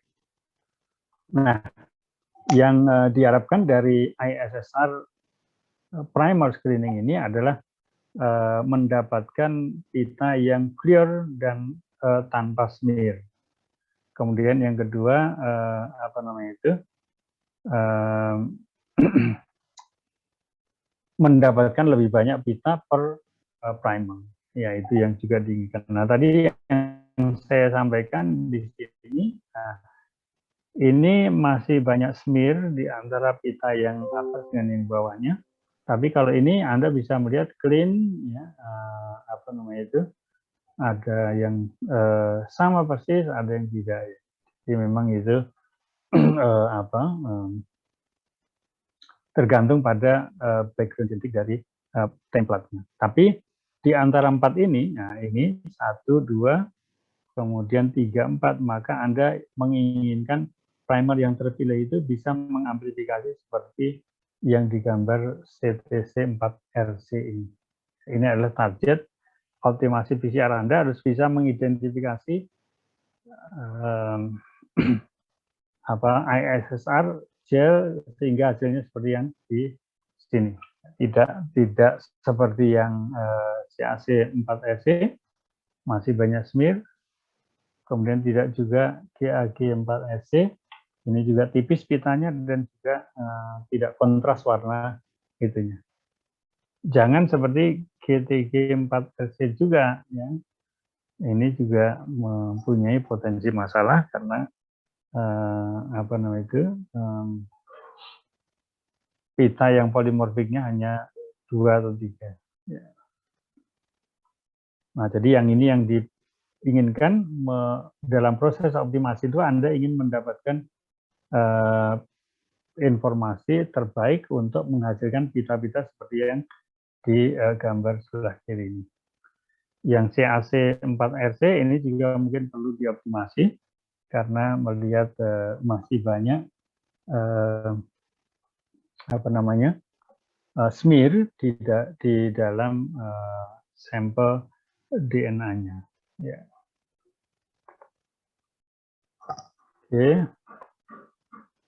Nah, ini contoh beberapa kaitannya mengapa primer screening itu perlu dilakukan.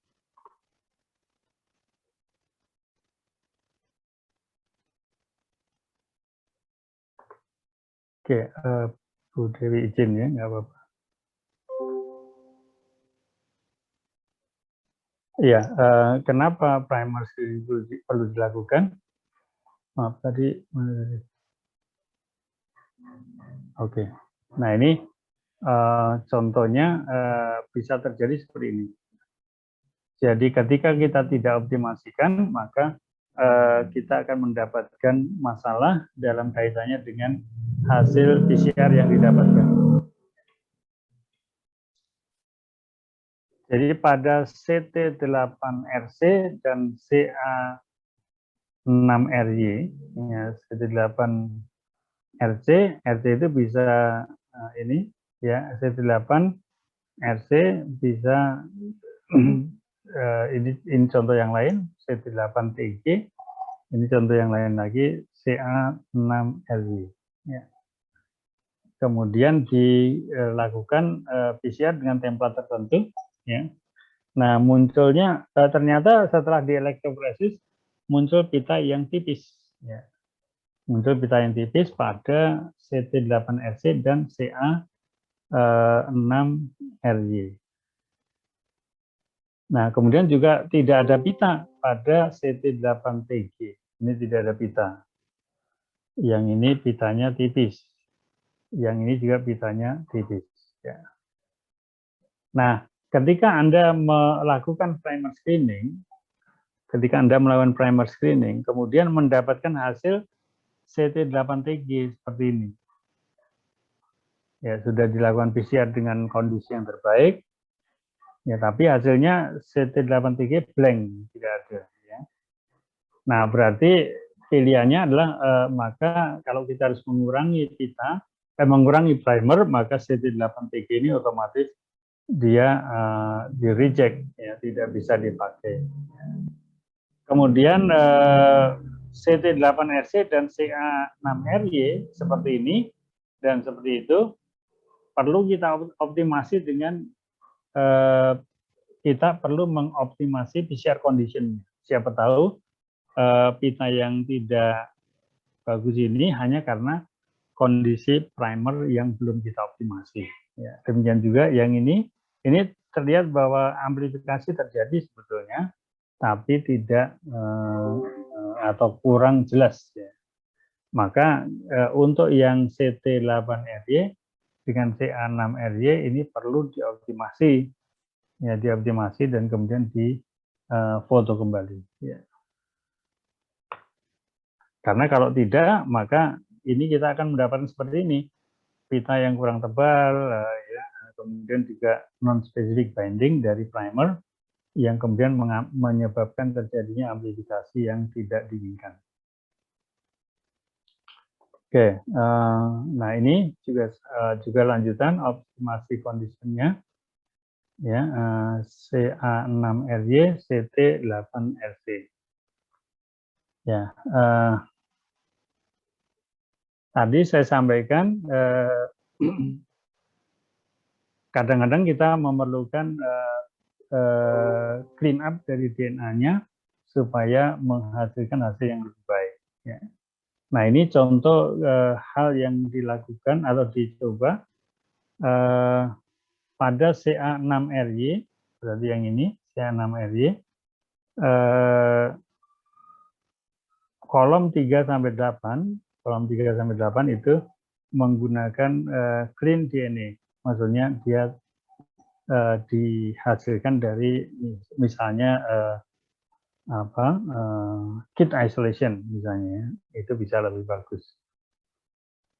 Jadi ini adalah hasil dari primer RY yang kemudian ada diberikan perlakuan DNA cleanup, ada yang tidak pakai DNA cleanup, ya, ada yang ya. Jadi ini pasangan ini adalah yang satu clean up, yang satu tidak, gitu maksudnya.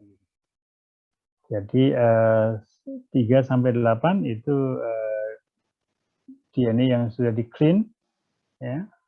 9 sampai 15 itu DNA yang tidak di cleaning dulu, ya. Kemudian yang 17 di sebelah kanan itu DNA yang di clean dulu. Kemudian yang paling kanan itu adalah DNA yang tidak di cleaning dulu. Nah, untuk gambar ini maksudnya dua macam primer yang dicoba itu kalau kita clean up DNA-nya itu akan membantu di dalam menghasilkan amplified produk yang diinginkan itu.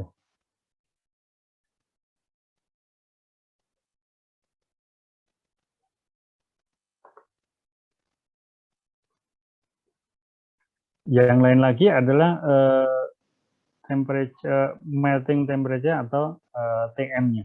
TM-nya itu harus dilakukan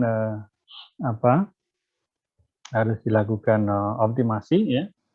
Kemudian itu baru dipakai untuk menghasilkan markernya. Nah, ini ada 1, 2, 3, 4. Kondisinya adalah 1 itu tanpa pembersihan DNA-nya, berarti dia masih DNA crude-nya. Kemudian yang kedua itu diberikan MgCl, ya, pakai MgCl. Yang ketiga itu ditambah MgCl tapi pada unclean DNA. Yang keempat ditambah 10 yang keempat itu di 1,0 mikroliter MgCl sebagai treatmentnya. Ya. Nah, jadi dalam hal ini primer CT8RC ya pada TM46 ya dengan 1 mikroliter MgCl dan materi DNA yang tidak di clean, itu hasilnya improve quality and improve quality quantity juga ya mestinya, improve quality dari amplified band. Ya, jadi untuk primer CT8RC ini ya TM-nya 46 derajat Celcius, kita tambahkan MgCl. Kalau dia DNA yang tidak di cleaning, ya, ini menghasilkan pita yang lebih baik. Ya.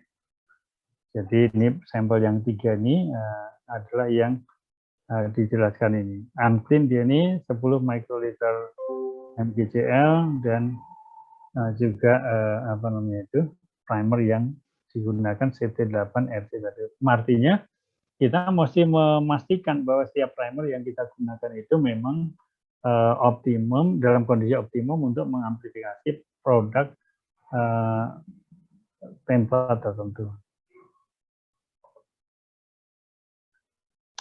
Nah, ini templatenya didilusikan ataukah tidak didilusikan. Ini semuanya tergantung pada konsentrasi DNA yang kita gunakan ya.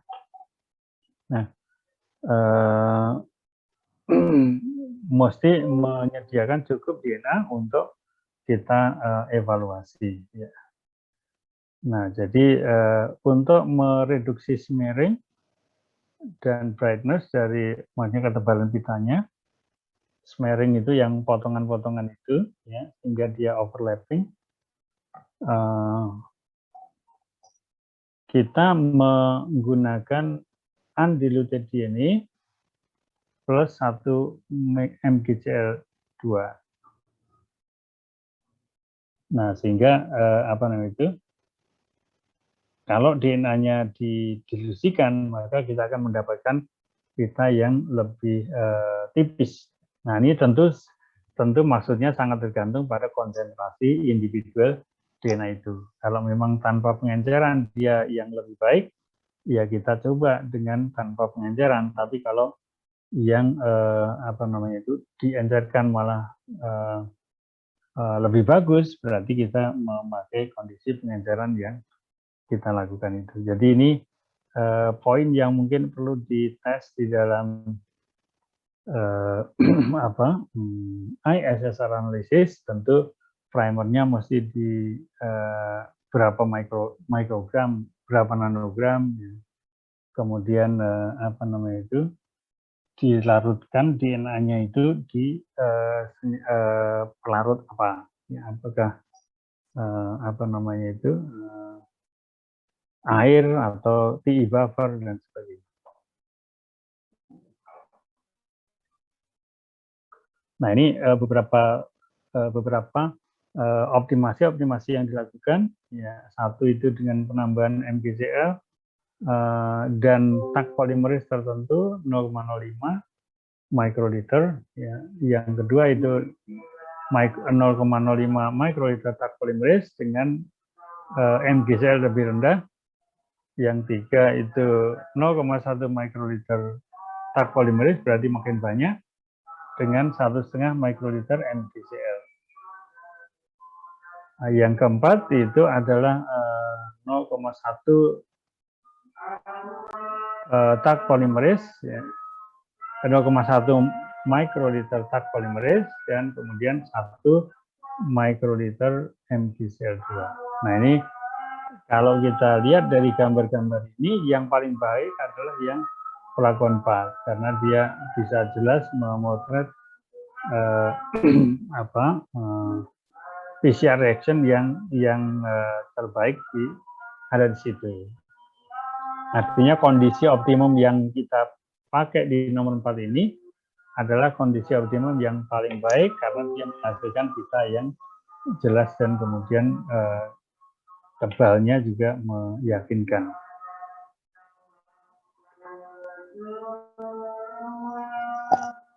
Nah, kalau kadang-kadang kita primer yang digunakan sudah terlalu lama, sudah disimpan dan kemudian itu masih dipakai oleh kita.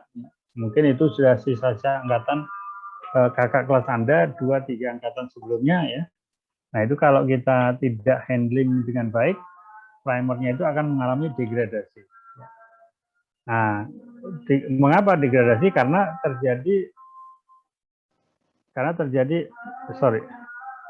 terjadi banyak pita dan akibat non-specific binding, dan pitanya itu kalaupun ada dia akan menjadi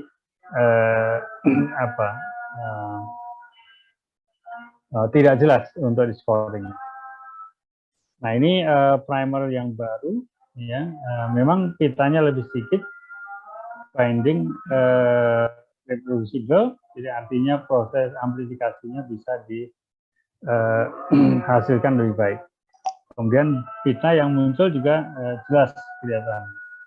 Nah, kalau memang seperti ini berarti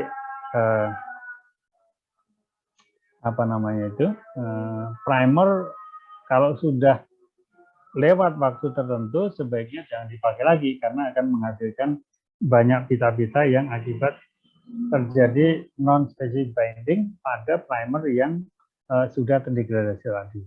sudah terdegradasi tadi untuk yang ini. Ya. Kalau yang ini adalah primer baru, ya, sehingga bisa mendapatkan hasil yang lebih baik daripada yang sebelah kanan ini. Nah, terutama untuk primer yang pendek seperti RAPD marker dan juga ISSR marker, ini biasanya akan mudah terdegradasi akibat aktivitas DNase. Kemudian apa namanya itu? Apa namanya, kalau Anda mempunyai primer yang banyak, kemudian masih akan digunakan dalam waktu yang lama, ya Anda menyiapkan saja satu cup kecil, nanti diisi beberapa mikroliter supaya sekali ambil, sekali pakai, habis, dan kemudian bisa mengambil yang lain lagi. Kalau penyimpanan jangka panjang itu sebaiknya di minus 80 derajat Celcius. Kalau hanya temporer berarti 20 derajat Celcius sudah cukup. Kalau working storage itu biasanya ditaruh di apa?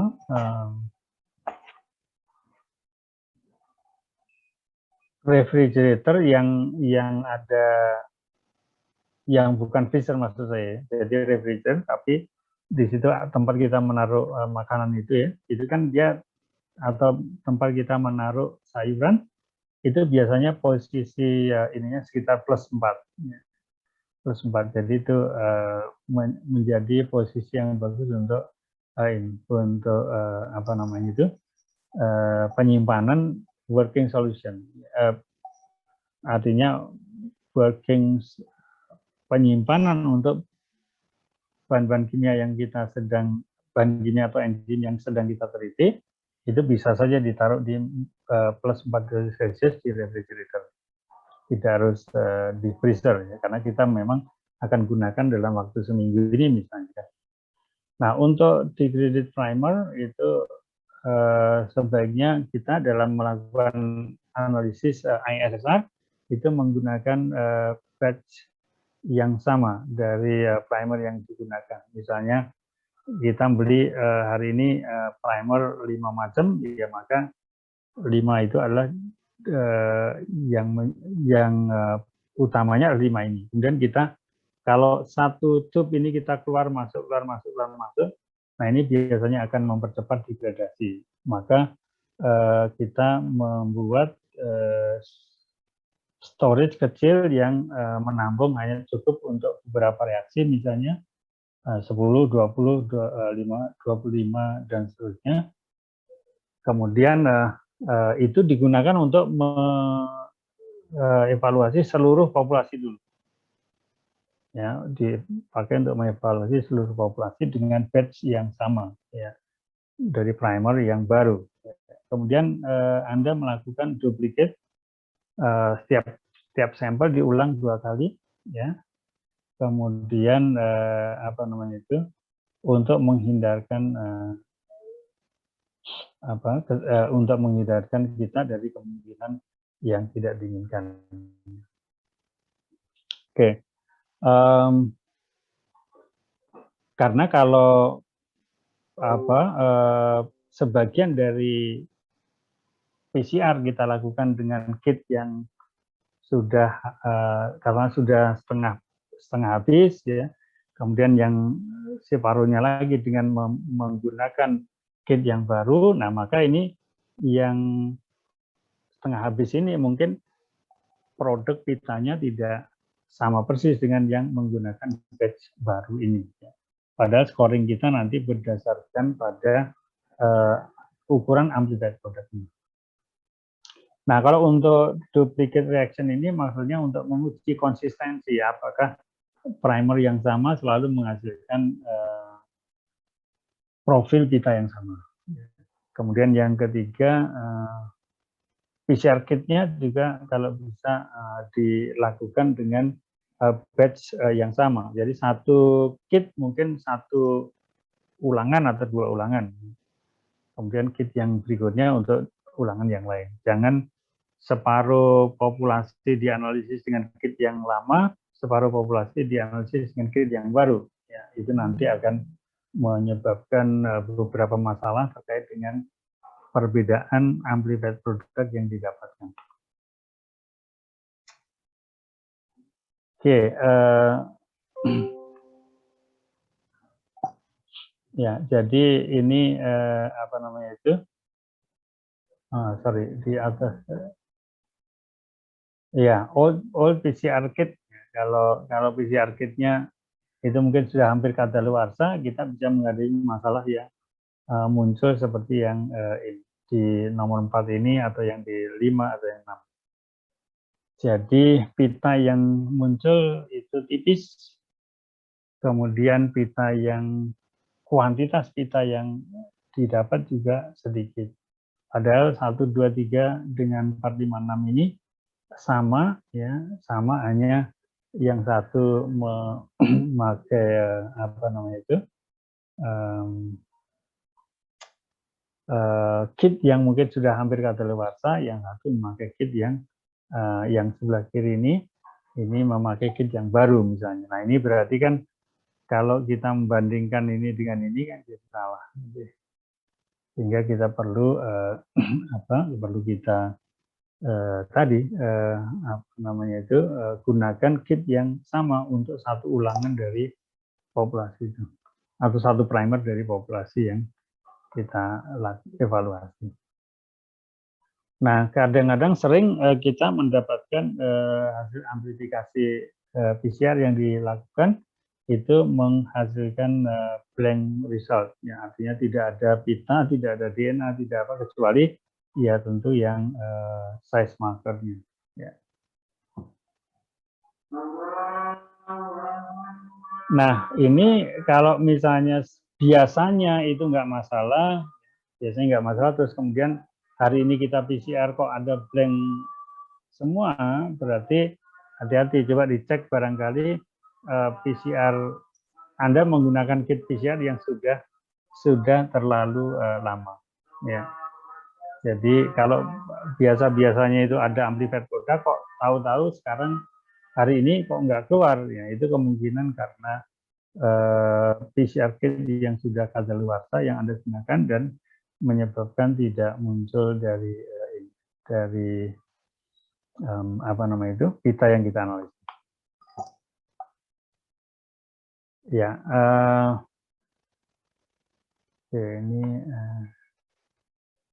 nah kalau sorry.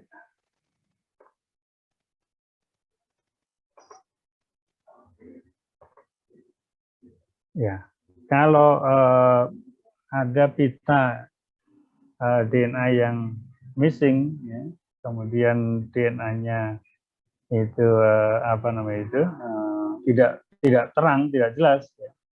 Nah, itu biasanya akan bisa berkaitan dengan PCR kit yang hampir kadaluarsa. Ya. Nah, ini yang satu itu adalah fresh solution plus old TNTP. Yang kedua itu adalah fresh solution plus old buffer. Yang ketiga ada fresh solution plus old Taq polymerase.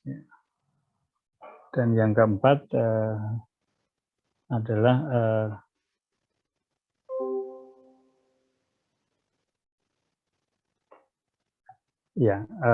old PCR, semuanya old PCR kit solution. Jadi buffernya lama, Taq polymerase-nya lama, TNTP-nya lama, itu yang nomor 4 itu.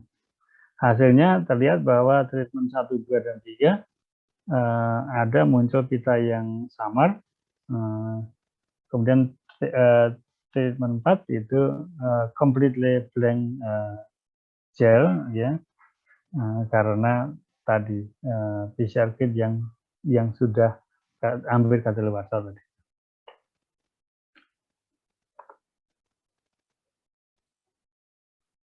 Nah, reaksi yang sama tadi ketika kemudian sudah diuji dengan PCR kit yang baru, ya, apa namanya itu terlihat pita yang jelas, ya, ini adalah Taq polymerase baru, ya, yang ini adalah foto-foto yang tadi itu.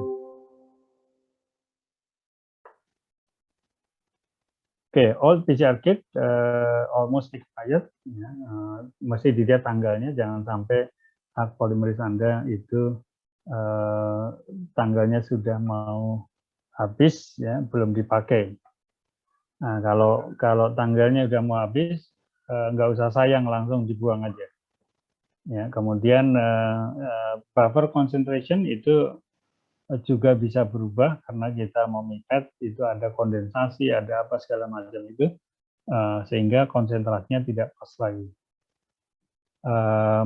Magnesium concentration juga sama, itu bisa terjadi waktu kita dari freezer ke dari freezer ke ruang lab, itu bisa mengalami kondensasi dan kemudian menyebabkan konsentrasi dari buffernya berubah. Apa namanya itu, untuk storage-nya itu long term sama temporary itu perlu diperhatikan yang tadi sebelumnya saya sampaikan. Untuk solutionnya sebaiknya selalu menggunakan satu batch yang sama, dan kalau bisa itu fresh PCR kit, ya. Jangan yang sudah hampir setahun belum dipakai tapi masih sisa setengah, yaitu mungkin lebih baik di discard sekalian aja, dibuang saja sekalian. Kemudian lakukan duplicate itu supaya mengurangi error dalam hal pipetting. Ya, di run duplicate itu berarti satu individu dianalisis 2 kali. Kemudian primernya juga same batch, dan kitnya juga apa namanya itu, maksudnya primer yang sama dari tube yang sama dipakai untuk menguji faktor-faktor yang lain tadi.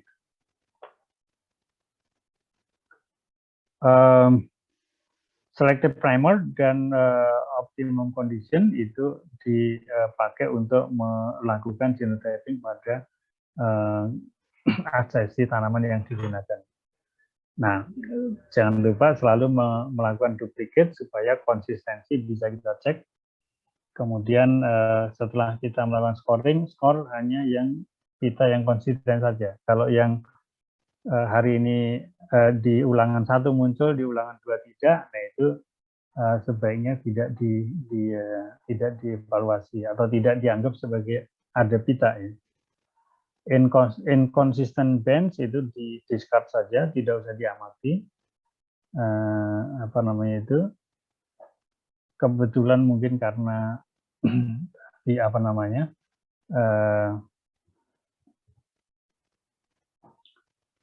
jadi kalau kita tidak mendiscard yang inconsistent band, maka bisa jadi nanti kita akan mendapatkan data yang kontaminan, artinya tidak semuanya reproducible dan reliable.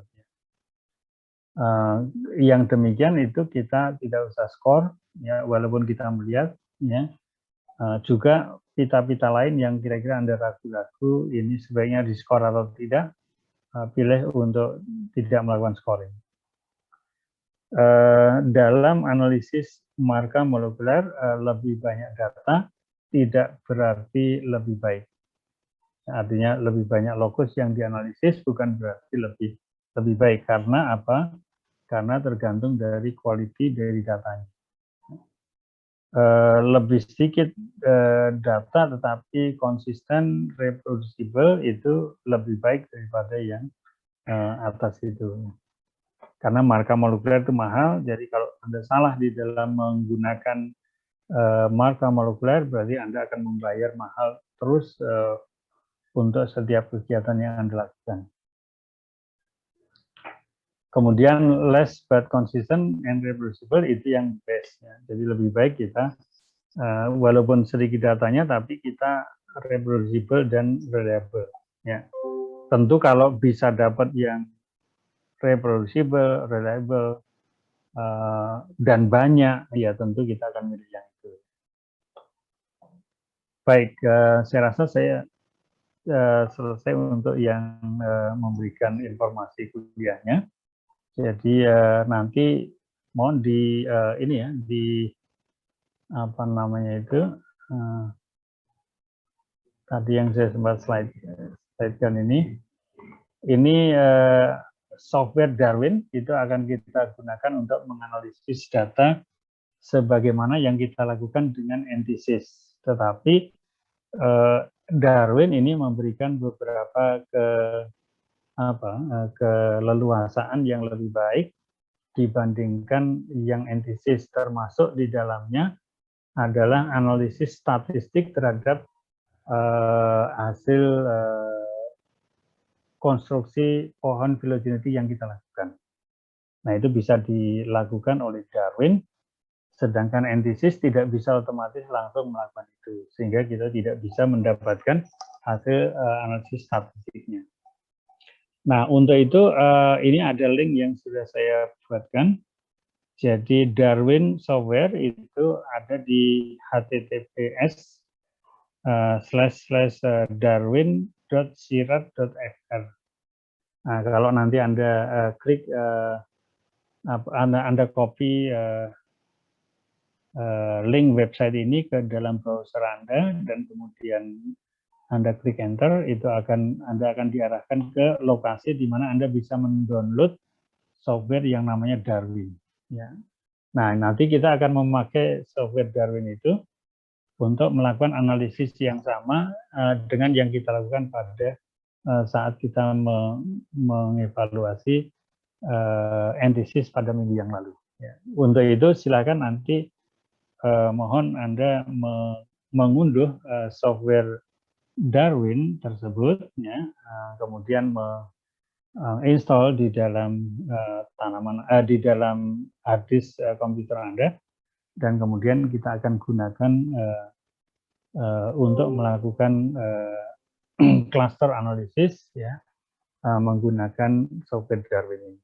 Nah, selain itu juga tolong disiapkan data yang kemarin saya sudah kirimkan lewat WA untuk assignment yang pertama, antithesis. Nanti kita akan gunakan data yang sama untuk praktek yang terkait dengan Darwin ini.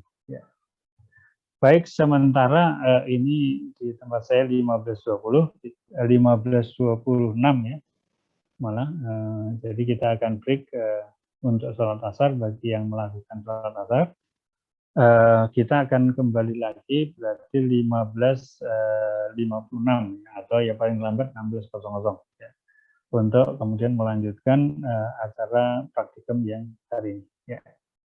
Baik, sementara saya akan stop dulu dan Anda yang perlu sholat asar silakan. Nanti kita kembali pada maksimum 16.00. Ini sementara recordingnya saya pause dulu. Baik, oke, sampai ketemu sebentar lagi. Ya, kita sholat sebentar.